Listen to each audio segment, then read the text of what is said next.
arrears clearance in the first quarter of 2022. And yet more arrears are being accumulated since the beginning of this year. Ghanaian businesses have borne the brunt of this and are suffocating under the yoke of huge debts that are owed to them by government. Fertilizer supplies, for instance, have been owed 485 million Ghana cedis since 2020. And that has hampered their ability to continue to supply fertilizer to farmers, which is vital for agriculture and food production. No wonder the price of food continues to go up, because as I speak, a bag of urea fertilizer is more than 400 cedis. Last year it was a little over 200 cedis. And so how many farmers can afford to buy fertilizer for their farms? The list of other creditors whose local businesses have been severely crippled as a result is endless. It is now beyond debate that we currently find ourselves in an almost hopeless situation, which we will remain in until very drastic and far-reaching steps are taken to get out of this mess. This is devastating news for any economy, let alone one plagued with the deep-seated problems that we have. It is apparent that even as the ship of state is being buffeted by the choppy waters of economic disaster, President Akufo-Addo and his head of the economic management team and his finance minister have no clue in what direction to lead this country. They have dug their heels in, remained obstinate, and have become totally impervious to sound proposals to rescue the economy and mitigate the extreme economic hardships that Ghanaians are grappling with. They have simply refused to do what is necessary to arrest the decline.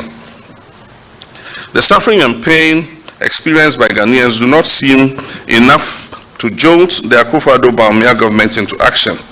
They remain tone deaf and dead set in the very misguided ways that have brought us to our knees as a country. Somehow, they have convinced themselves that by refusing to do the heavy lifting required, they can wait out the economic storm and that stability and normalcy will return as a matter of due course.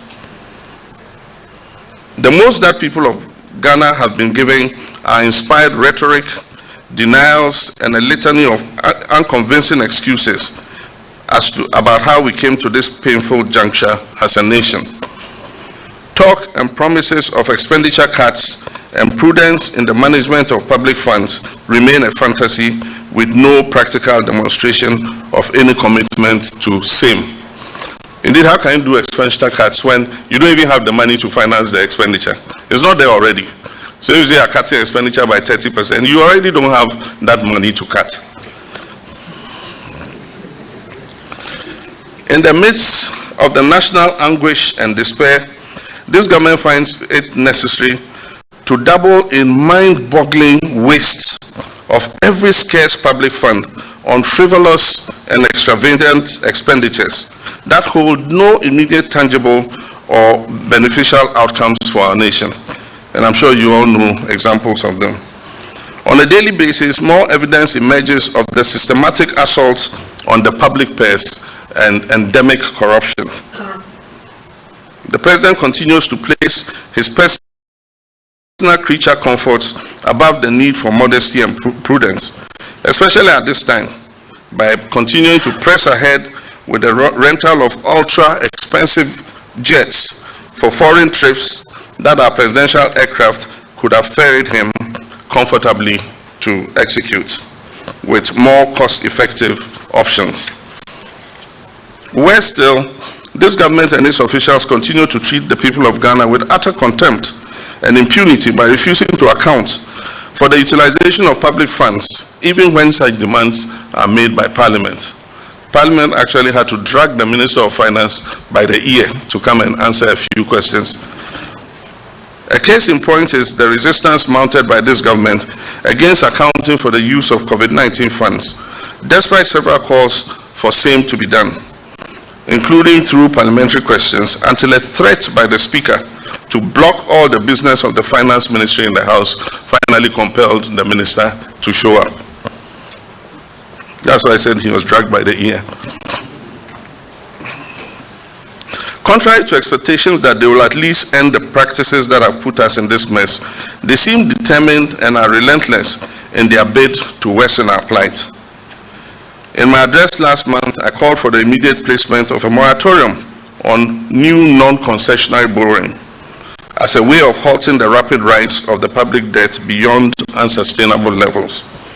I suggested that this government should immediately enter negotiations with our multilateral partners with a view to engaging our creditors to restructure our debt and ease the debt service burden in order to offer us desperately needed respite, even as corrective measures are applied to our seriously ailing economy.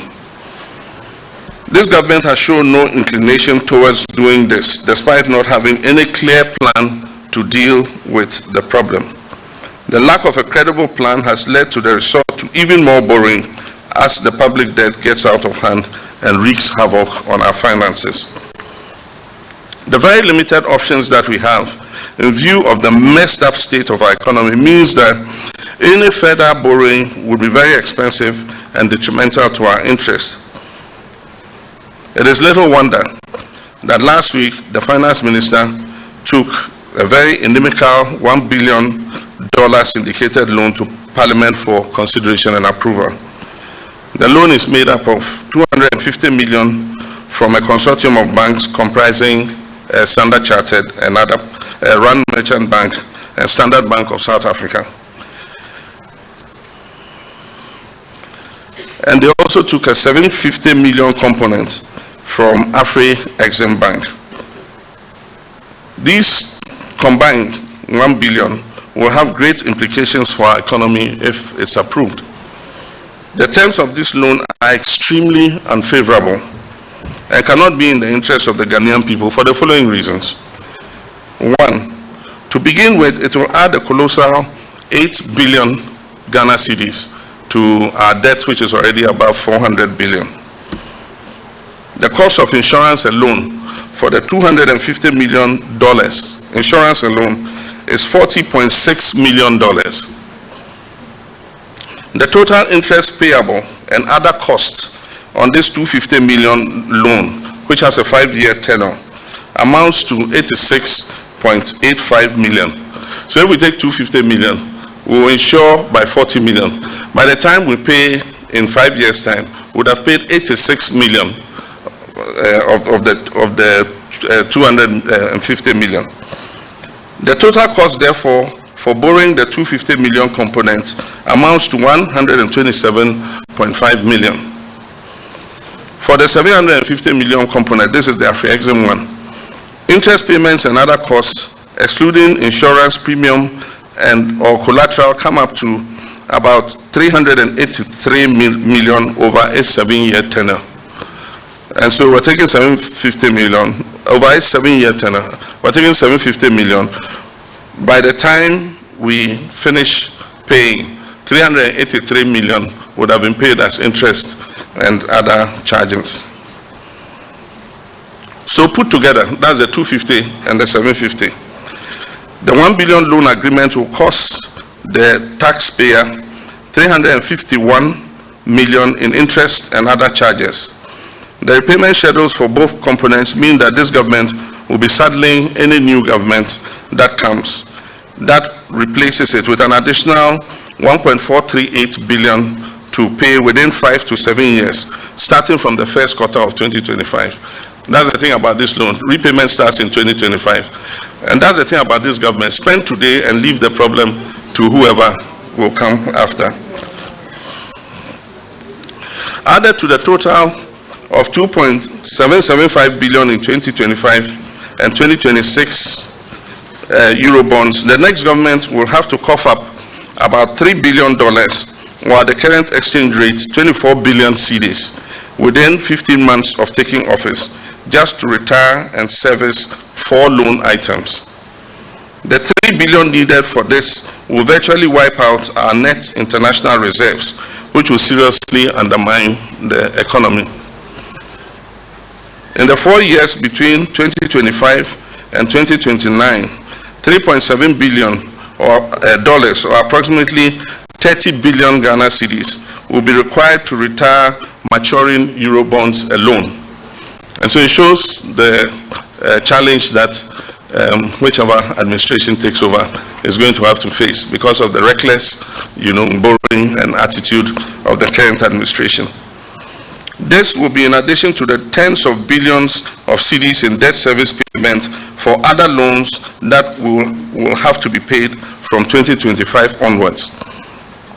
Unlike the situation in 2017, where we had a very visionary government and a very capable finance minister,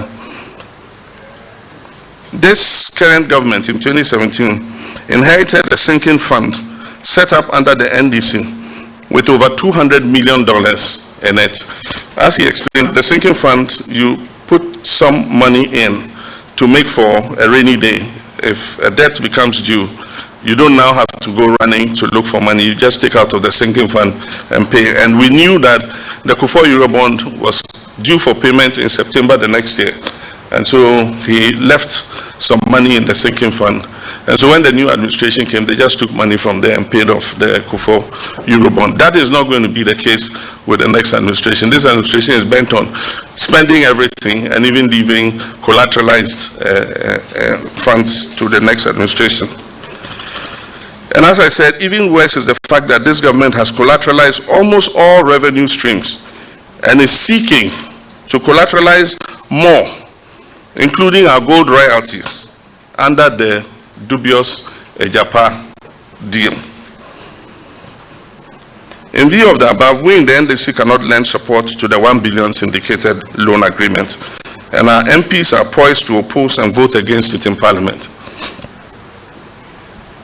One of the rationales given for seeking the loan is the need for foreign exchange to shore up our reserves, which have dwindled considerably in the last few months.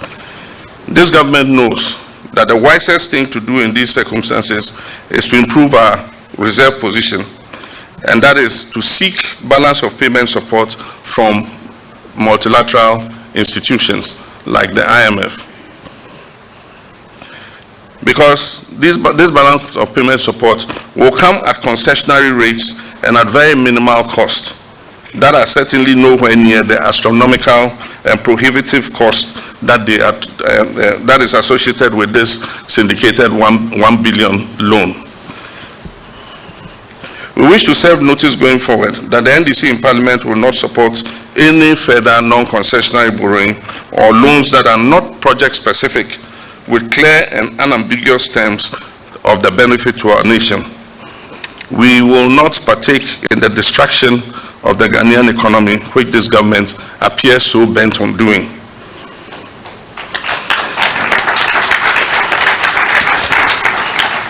Perhaps the knowledge by President Akufo-Addo and his head of the economic management team and his finance minister that they will not be in government in the very near future to carry this debt burden has emboldened them to act so irresponsibly by borrowing this much under such exorbitant terms and conditions.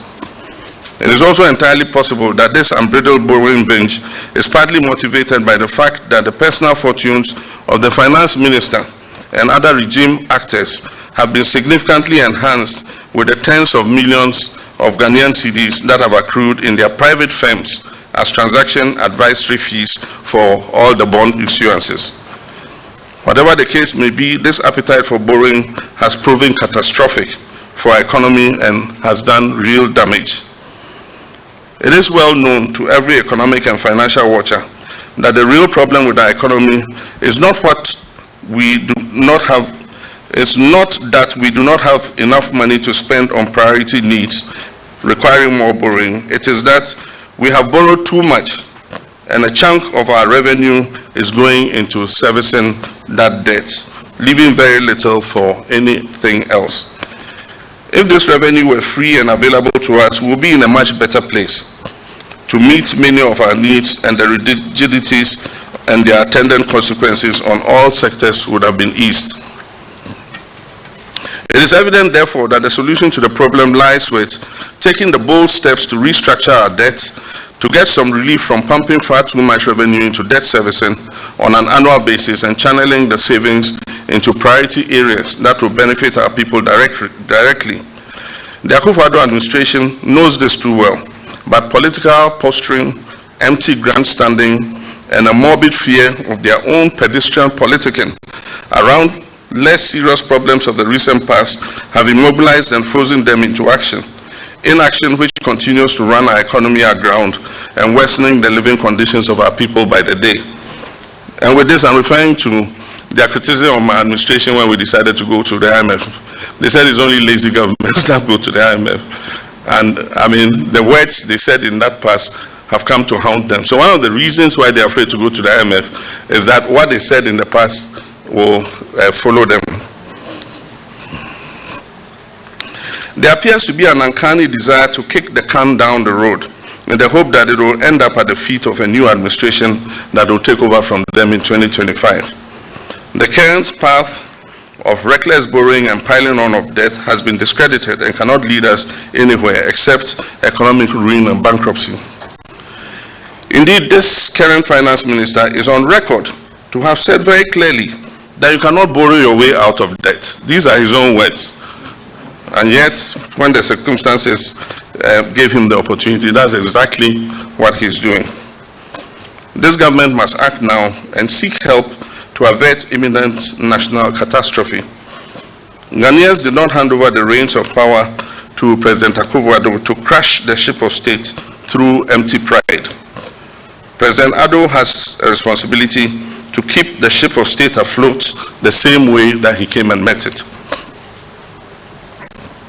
In the last few days, there has been talk from some regime actors about a potential or impending IMF program. Due to the nature and depth of our economic problems, this government virtually has no other sustainable option. IMF programs come with fiscal consolidation and insistence on fiscal discipline. And that's one of the things this government lacks. They don't have fiscal discipline.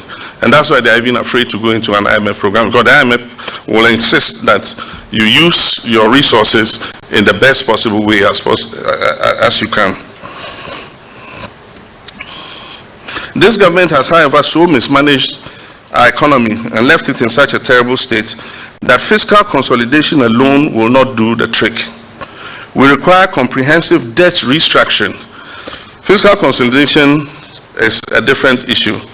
It is prioritizing your resources, increasing your revenues, reducing your expenditures. But then that alone can't do the trick, because we also have the additional burden of debt. And so how you manage the public debt is also something that you must look at. We require comprehensive debt restructuring to obtain the sort of relief that will give us the fiscal space needed to ease our plight. Any IMF program should be preceded or done jointly together with discussions with our creditors to achieve debt restructuring. Sometime last week, the President, in a speech in Brussels, lamented the non-renewal of the Debt Service Suspension Initiative. It's called DSSI. It was announced after the COVID, to try and help countries with their debts that were facing high debt burdens. The DSSI was set up by G20 countries under the supervision of the World Bank and IMF, and was designed to suspend the debt service obligation of countries with huge debt burdens. This was to afford them some fiscal space so that they can channel the extra resources that would otherwise have been used to service debt into more critical areas of their economies. However, we should note that the DSSI, as it was set up at the time, was not advantageous to Ghana. Because of the nature of our debt, almost 80% of our debt is commercial credit. And so at the time, the DSSI was not advantageous to us, because if we had signed up to the DSSI, our creditors, commercial creditors, would immediately have demanded that we pay them back their money, and government does not have that money to pay. But I just want to say that Ghana cannot afford to wait for a new common framework for debt treatment beyond DSSI before we act on a precarious debt situation. While the president is lamenting about the non-renewal of the SSI, we cannot say we're waiting for the international community to come with a new program before we begin to do something about our debt. We would have gone the Sri Lanka way long before that new program will be available. We should also note that even if those two initiatives are renewed, they will not be enough to address our problem, given how far our economy has deteriorated in the last 2 years, and the current structure of our debt, which is heavily tilted towards commercial loans. Debt restructuring has therefore become unavoidable if we are to overcome the present economic problem. The president must make the big and very important call and begin the process to restructure our debt before we become like Sri Lanka, which has sunk into unimaginable economic and social crisis. For those of you who watch CNN and other news channels, you see what is happening in Sri Lanka. Even more importantly, the unbridled and unsustainable borrowing must stop immediately. Like I said, they must put a moratorium on additional non-concessional borrowing.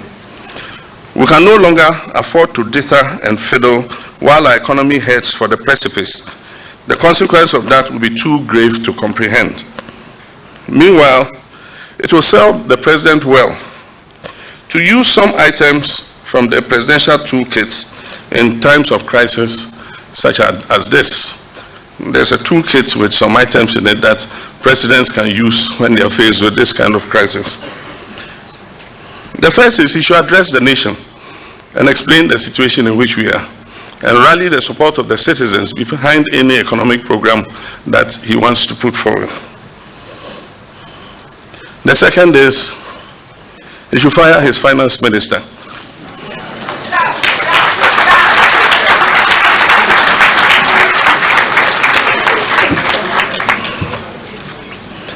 And the third is he should conduct a major shake-up of his government to remove all the many dead woods that have turned ministries into their kingdoms. And then finally, he should huddle with the best brains of this country to formulate a comprehensive recovery plan for our economy.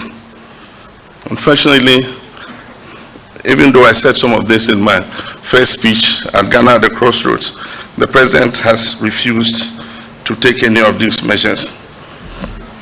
He no longer talks to the people, no major address to the people about our current situation, no interviews with the press, and so definitely I don't know when he's going to take advantage. His finance minister is his cousin. He's afraid to fire him, or because of the relations they have, he's not inclined to do so. Many of the ministers who have superintended over ministries that are non-performing have some political links with the president, and therefore it makes it impossible for him to remove them from their positions, even when he himself can see that some of those ministers have presidential ambitions. And I mean, it should be easy for you to remove them so that they can concentrate on their presidential ambitions, but not this president. I suggested to him to do a Sinchi-style forum, like we did, gather all the best brains in the country to think through, because they say, Nyansa ni obako fotim. And so if you gather all the best brains and bring them together, no matter their political inclination, suggestions will come out that will help you come up with a proper fiscal consolidation policy that you can take to any multilateral institution in order that you get some relief. And so I think that it's a good time that Think Progress Ghana has come into the civil society space. You've come at a time our country is in a crisis, and we wish you well.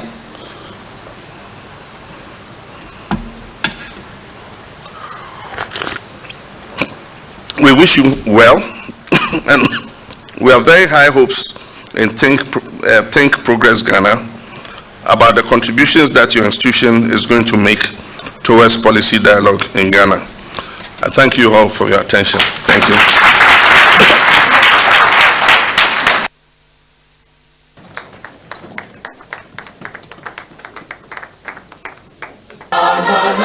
Chegou